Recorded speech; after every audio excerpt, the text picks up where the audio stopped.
Hello बच्चों, कैसे हैं आप लोग।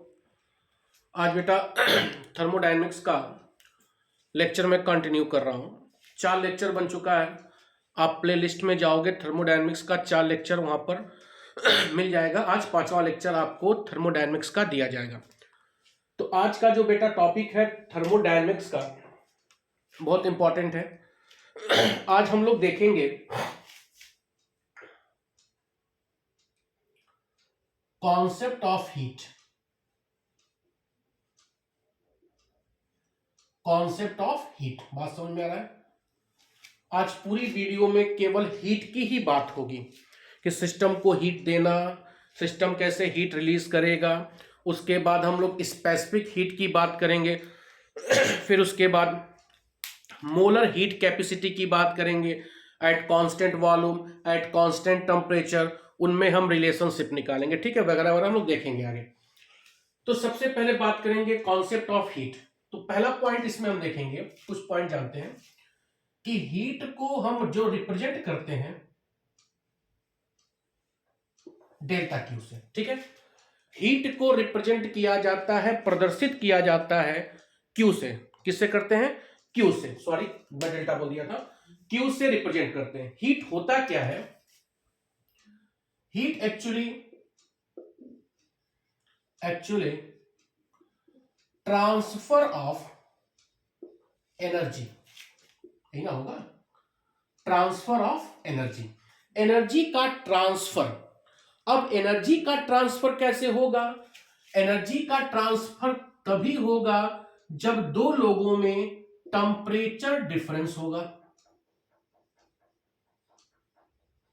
बोलो भैया, टेम्परेचर डिफरेंस मतलब एक जगह टेम्परेचर T1 हो, एक जगह टेम्परेचर T2 हो। अगर T1 को हम ज्यादा मानते हैं T2 से, T1 का टेम्परेचर ज्यादा है, T2 का टेम्परेचर कम है, तो यह हीट का ट्रांसफर कहां से होगा? T1 से T2।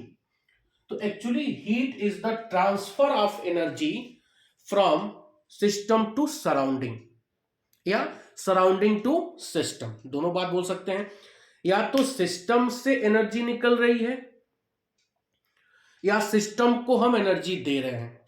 तो सिस्टम को एनर्जी देने का क्या मतलब है कि सराउंडिंग से हम एनर्जी दे रहे हैं। एनर्जी मतलब हीट, समझ में आ रहा है। तो हीट का ट्रांसफर या एनर्जी का ट्रांसफर तभी होगा जब सिस्टम और सराउंडिंग के बीच में टेम्परेचर का डिफरेंस होगा। टेम्परेचर का डिफरेंस होगा। मेरी बात समझ में आ रही है? बोलो। अब देखो, अब हम बात करते हैं, मैंने कहा था दो चीज प्रीवियस लेक्चर में, सिस्टम एंड सराउंडिंग की बात होती है, ठीक है। अगर heat given to the system, ठीक है, बहुत इंपॉर्टेंट पॉइंट है। दूसरा, heat released by the system, ठीक है। अगर हम, जैसे मान लो यह सिस्टम है, यह सिस्टम, ठीक है। सिस्टम के बाहर इसको ब्लू से मैं दिखा रहा हूं, यह सराउंडिंग, समझिएगा थोड़ा सा, ठीक है। दूसरा में रहा हूं, यह सिस्टम है और यह ब्लू वाला क्या है? सराउंडिंग है। हीट एक्चुअली देखो होता क्या है, एनर्जी का ट्रांसफर। एनर्जी का ट्रांसफर कहां पर? जहां टेम्परेचर का डिफरेंस होगा वही हीट कहलाएगा, ठीक है। तो दो कंडीशन हो सकता है, या तो हम सिस्टम को हीट दे दें या सिस्टम को एनर्जी दे दें, या सिस्टम स्वतः एनर्जी को रिलीज कर दे, या सिस्टम स्वतः हीट को क्या करे? निकाल दे। यही मतलब होगा, ठीक है, समझो मतलब। अगर हमने सिस्टम को एनर्जी दिया, अगर आप बहुत थके हुए हो, आपको किसी ने खाना दे दिया, कुछ खिला दिया, तो आपकी एनर्जी थोड़ी सी या ज्यादा क्या होगी? बढ़ जाएगी। तो जब सिस्टम को heat given to the system, तो उस कंडीशन में Q इज इक्वल टू क्या होगा? पॉजिटिव। हीट हम वहां क्या लेंगे? पॉजिटिव। कॉमन सेंस लगाओ, किसी को हमने एनर्जी दे दिया तो देने का मतलब हम यहां पर क्या लेंगे? पॉजिटिव के फॉर्म में सोचेंगे। तो अगर heat given to the system क्या हो गया, पॉजिटिव। और हीट अगर रिलीज कर रहा है कौन, सिस्टम, सिस्टम स्वतः हीट रिलीज कर रहा है, स्वतः हीट रिलीज कर रहा है, तो इस कंडीशन में Q इज इक्वल टू क्या होगा, निगेटिव होगा। तो हीट का जो साइन कन्वेंशन है, कब पॉजिटिव है कब निगेटिव है, तो इसका दो पॉइंट मैंने बताया कि अगर सिस्टम को हीट दिया जाता है, सिस्टम को सॉरी हीट दिया जाता है, तो उस समय Q इज इक्वल टू, हम हीट की वैल्यू क्या, Q की वैल्यू क्या लेंगे, पॉजिटिव लेंगे। और अगर सिस्टम स्वतः हीट रिलीज कर रहा है, बाय द सिस्टम रिलीज कर रहा है, सिस्टम स्वतः एनर्जी क्या कर रहा है, रिलीज कर रहा है, हीट रिलीज कर रहा है, तो उस कंडीशन में हम Q इज इक्वल टू क्या लेंगे, निगेटिव लेंगे। यह बहुत इंपॉर्टेंट साइन कन्वेंशन है, बहुत ही इंपॉर्टेंट साइन कन्वेंशन है। हो रहा है क्लियर, बोलो, ठीक है। हीट की यूनिट क्या होगी, यूनिट ऑफ हीट क्या ले सकते हैं, जूल लेंगे या कैलोरीज लेंगे। तो जो आप 9th 10th से पढ़ते आ रहे हो कि unit of heat is equal two joule हो सकता है, क्या हो सकता है, कैलोरी हो सकता है। साइन कन्वेंशन आपको पता ही है कि 1 calorie is equal to 4.182 joule. हो रहा क्लियर। तो ये बेटा हमने हीट के बारे में थोड़ा सा आपको आइडिया दे दिया। आप ऐसे ही नोट्स बनाते चलो, यही लिखते चलो, heat given by the system, heat release by the system is equal to Q positive is equal to Q negative, unit of heat यह लिख देंगे 1 कैलोरी, ठीक है। स्क्रीनशॉट ले लो, मैं मिटा रहा हूं, मिटाऊं। अब ध्यान दो, अब आगे इसको और कंटिन्यू करते हैं।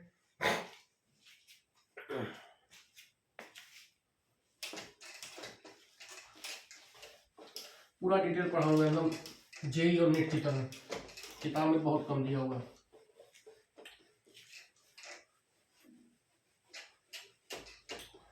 जाड़े में मार्कर जम जा रहा है। अब देखो, अब बात करेंगे स्पेसिफिक हीट।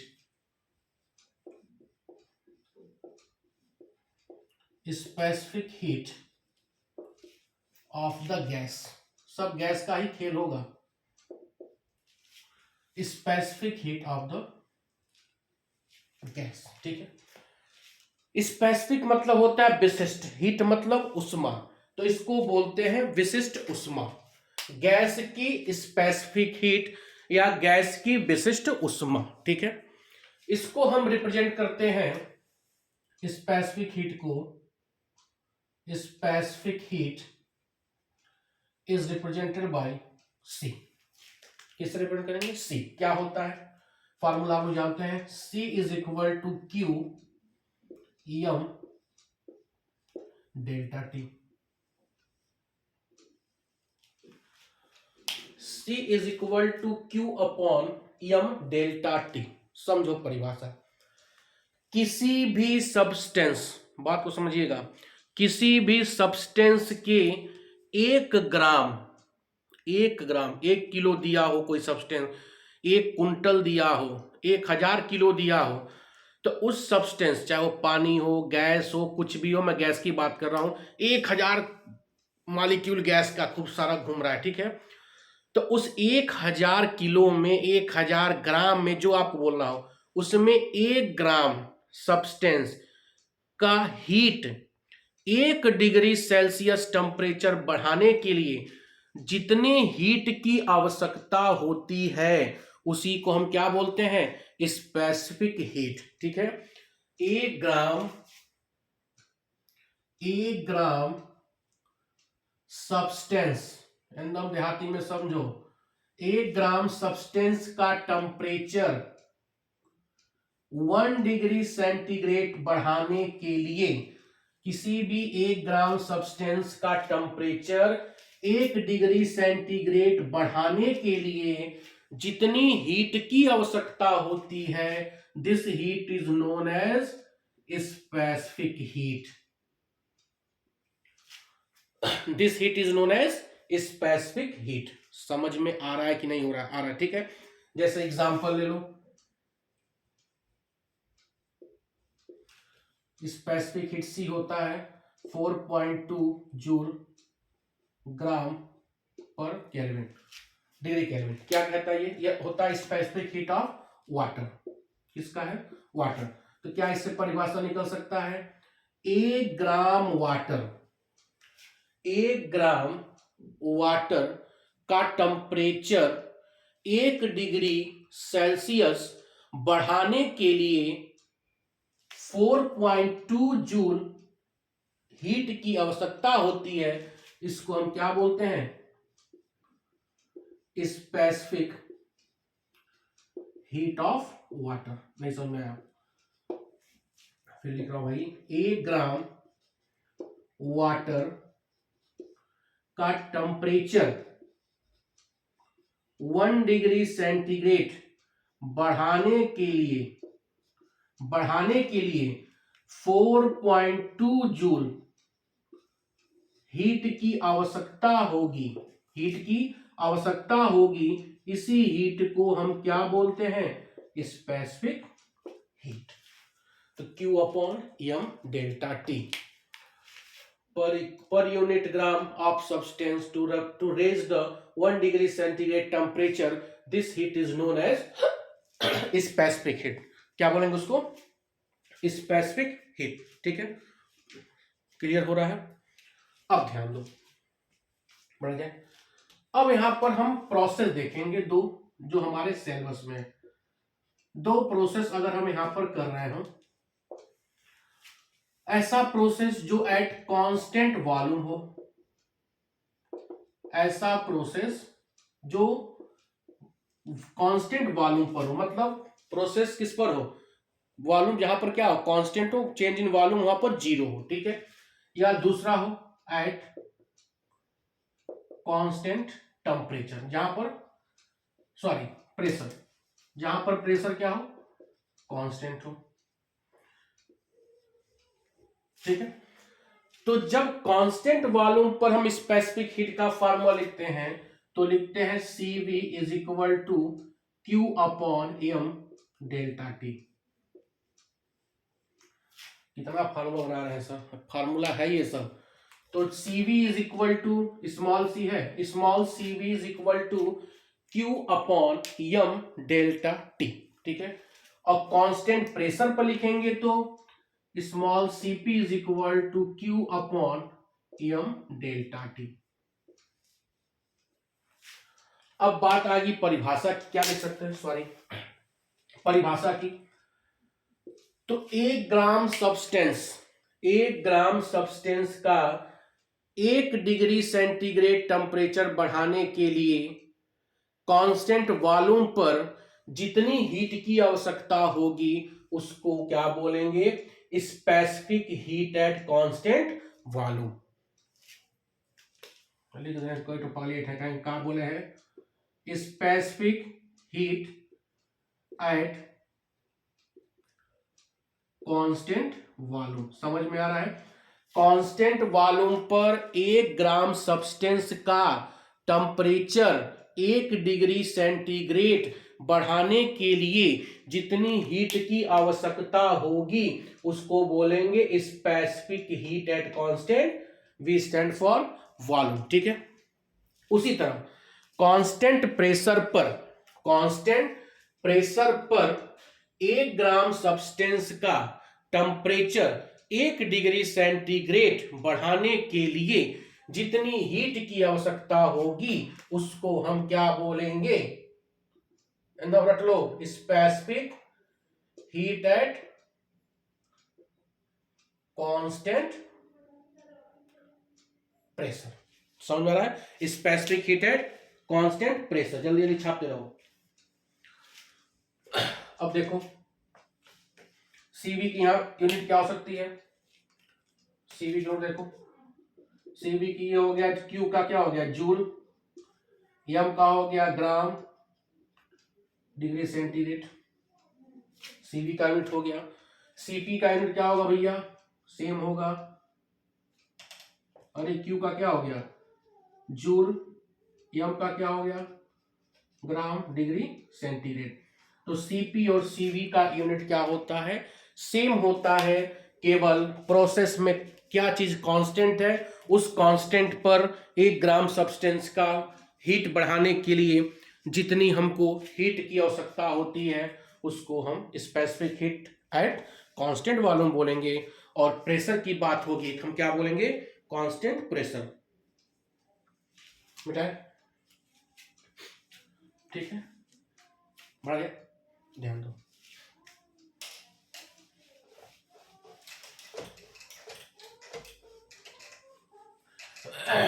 अब ध्यान देना, अब हम बात करेंगे, बहुत लंबा लेक्चर नहीं होने वाला, 20-25 मिनट का होगा, लेकिन बहुत डिटेल पढ़ा हूं, केवल हीट। फिजिक्स में भी तुम लोग पढ़ोगे ये सब, ठीक है, फिजिक्स में भी आप लोग यह सब पढ़ेंगे। फिजिक्स और केमिस्ट्री का ऑलमोस्ट सेम होता है, लेकिन कहीं कहीं डिफरेंट होता है साइन कन्वेंशन। तो जो भी आप पढ़ेंगे जिस तरह से, तो आपको सब पढ़ाया जाएगा, ठीक है। अब ध्यान दो, अब हम बात करेंगे molar heat capacities of gas. Molar heat capacity of gas, जैसे स्पेसिफिक हीट था सेम उसी तरह क्या है मोलर हीट। स्पेसिफिक हीट क्या था, 1 ग्राम, 1 ग्राम स्पेसिफिक, मोलर मतलब 1 मोल। तो 1 मोल सब्सटेंस का टेम्परेचर 1 डिग्री सेंटीग्रेड बढ़ाने के लिए जितनी हीट की आवश्यकता होगी उसको हम क्या बोलते हैं, मोलर हीट कैपेसिटी। मैं लिख रहा हूं परिभाषा, heat required to raise the temperature of 1 mole substance, to raise the temperature of 1 mole substance कितना, 1 डिग्री सेंटीग्रेड is called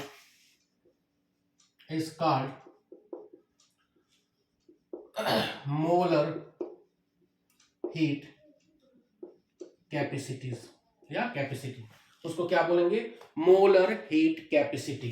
तो यहां पर इसको हम रिप्रेजेंट करते हैं कैपिटल सी से, वो स्पेसिफिक स्मॉल था, ये क्या हो गया कैपिटल। तो capital C is equal to Q upon, अब मोल की बात की जा रही है तो मोल में हम लिखेंगे एन डेल्टा टी। स्पेसिफिक में यम, क्योंकि ग्राम में बात की जा रही है, यहां किस पर बात की जा रही है, मोल पर बात की जा रही है, इस नाते यहां पर क्या लगाएंगे हम, यम, ठीक है। ठीक उसी प्रकार यहां पर भी हम क्या बात करेंगे, 2 point eight constant volume, same वही चीज एट कांस्टेंट टेम्परेचर, एक कांस्टेंट वॉल्यूम पर होगा, एक कांस्टेंट टेम्परेचर पर होगा, तो सब कुछ सेम रहेगा, बस जो सी है इसको हम कैपिटल CV लिखेंगे और इसको लिखेंगे Q upon N delta T, इसको capital CP is equal to Q upon N delta T. Formula same होगा, एम की जगह एन होगा और स्मॉल सी की जगह कैपिटल सी होगा। V और P आप देख ही रहे हो, समझ में आ रहा है, बोलो। स्मॉल CV लिखा रहा है तो Q upon M delta T, specific heat है, यह मोलर है, और स्मॉल CP इज इक्वल, छोटा सी लिखा हो Q upon M delta T. जैसे सवाल पूछ सकता है कि मान लो एग्जांपल, नाइट्रोजन गैस है, नाइट्रोजन गैस, ठीक है, इसका specific heat at constant volume दिया है x जूल, स्पेसिफिक हीट बोल रहा हूं स्मॉल CV, ठीक है। तो इसका molar heat capacity constant volume पर क्या होगा, ठीक है, या यही गैस दिया हुआ है, इसका specific heat at constant pressure y joule दिया है, तो इसका Cp क्या होगा, molar heat capacity at constant pressure. तो ध्यान दो, एक सॉल्व करोगे तो अपने आप आ जाएगा। इसका कितना बोला जा रहा है, Cv इज इक्वल टू भैया x जूल दिया है, ठीक है भैया, x जूल दिया है, ठीक है, स्पेसिफिक हीट x जूल दिया है। अब पूछ रहा है कि इसका molar specific heat at constant volume कितना होगा। तो मोलर हीट की बात मैं कर रहा हूं, मोलर मतलब मोल। तो एक मोल में नाइट्रोजन का कितना ग्राम होता है, 28 ग्राम। एक मोल में 28 ग्राम होगा। तो बोलो, तो Cv इज इक्वल टू क्या होगा, 28 इंटू एक्स। समझे, अरे यार स्पेसिफिक हीट कितना दिया था, एक्स दिया था, अब मोलर पूछ रहा है कांस्टेंट पे, तो एक मोल कितना ग्राम, 28 ग्राम। तो एक ग्राम का जब एक्स है तो 28 ग्राम का, तो 28 गुणे एक्स होगा ना, 28 गुणे एक्स होगा। बोलो, या मान लो कोई और गैस दे दे, ऑक्सीजन दे दे, इसका स्मॉल सी भी दिया रहा है वाई जूल, पूछ दे इसका कैपिटल सी क्या होगा, स्पेसिफिक वाई दिया है, मोलर पूछ दे, तो इसका कितना होगा, एक मोल में 32 ग्राम। तो Cv is equal to 32 into Y होगा। तो क्या रिलेशनशिप निकला, जो सवाल आता है, capital Cv is equal to molar mass into small cv। किसी भी गैस का आप निकाल सकते हो, उसका मोलर मास, एक मोल इतना मास होगा, ये सब याद रहेगा, और जितना यह वैल्यू दिया रहेगा, उसी तरह capital Cp is equal to molar mass into small cp। यह दो फार्मूले आपको मगअप करने हैं, जो आपके भविष्य के एग्जामों में फायदेमंद करेंगे, टॉनिक की तरह काम करेंगे, अगर जिसको पढ़ना है, ठीक है, और जिसको हवाई में बात करना है हल्का फुल्का पढ़ लेगा, काम चल जाएगा, ठीक है। जल्दी छापो, जल्दी इसका शॉर्टकट लो, क्या कहते हैं, स्क्रीन शॉट लो, तो आगे बढ़ा जाए। हाँ, एक चीज और, अब रिलेशनशिप पूछता है, Cp minus Cv is equal to R। इसको बोल देंगे valid for all gases, valid for all gases, ठीक है। Cp, कैपिटल Cp, बड़ा Cp माइनस छोटा बड़ा Cv, बड़ा है, दोनों बड़ा है, ठीक है, मोलर है, molar heat capacity at constant volume minus molar heat capacity at constant, sorry उल्टा बोल दिया, molar heat capacity at constant pressure minus molar heat capacity at constant volume is equal to R।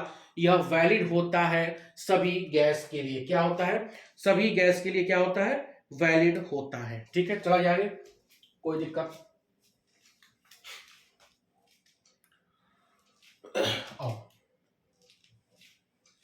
मिटा रहा हूं, ठीक है।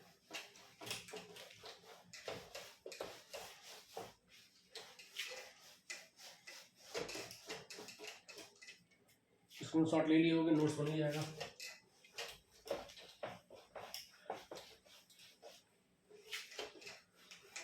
एक मोल मोलर, 1 ग्राम स्पेसिफिक, 1 मोल molar 1 gram specific, समझ में आ रहा है। तो क्या निकला था भैया, Cv is equal to Q upon N delta T। तो QV is equal to, V मान लो इसको, N Cv डेल्टा T। यह भी एक फार्मूला निकल जाएगा, सब मोलर की बात कर रहा हूं, ठीक है। फिर क्या निकल सकता है, Cp is equal to QP upon N delta T। तो यहां से क्या निकल सकता है भैया, QP is equal to N, बड़ा वाला सी है, Cp डेल्टा T। ये सब मोलर की बात हो रही है, N मतलब आ गया मोल, और जब मोल आ गया तो क्या हो गया, मोलर हीट कैपेसिटी, N आ गया तो क्या हो गया, मोलर हीट कैपेसिटी, ठीक है। बढ़ा जाए, Cv की वैल्यू होती है F/2R, रख लीजिएगा, फिजिक्स में पढ़ेंगे आप, F/2R। Cp is equal to होती है F/2R 1 + 1 इंटू R। F को क्या बोलते हैं, degree of freedom, degree of freedom. तो Cv की वैल्यू निकालने का तरीका क्या है, F/2R, R is equal to gas constant, Cp is equal to F by 2 + 1 into R. F को क्या बोलते हैं? Degree of freedom, degree of freedom, ठीक है। एफ की वैल्यू याद करने का तरीका, degree of freedom is directly proportional to atomicity of gas, atomicity of gas, ठीक है। एटॉमिसिटी ऑफ गैस पे डिपेंड करता है, बहुत जानने की जरूरत नहीं है, इतना से आपका नीट और जेई केमिस्ट्री का हो जाएगा। डिग्री ऑफ फ्रीडम फिजिक्स में आप बहुत डिटेल पढ़ने वाले हो, ठीक है।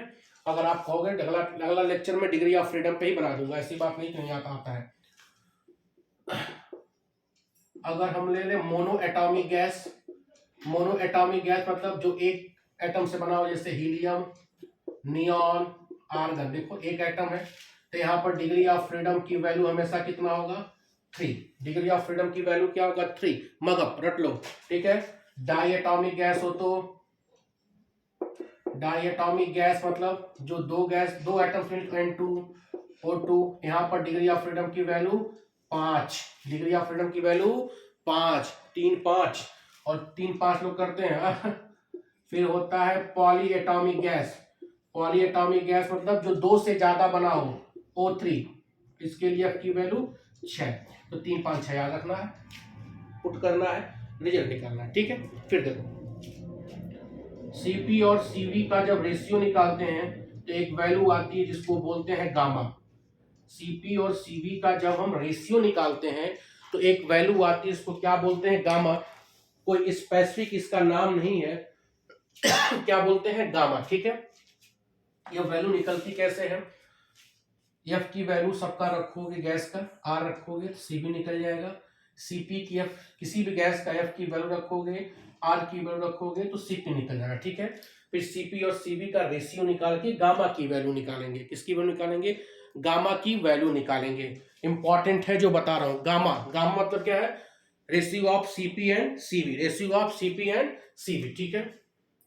तो gamma monoatomic gas, gamma diatomic gas, gamma polyatomic gas, इसका वैल्यू आता 1.66, 1.44, 1.3।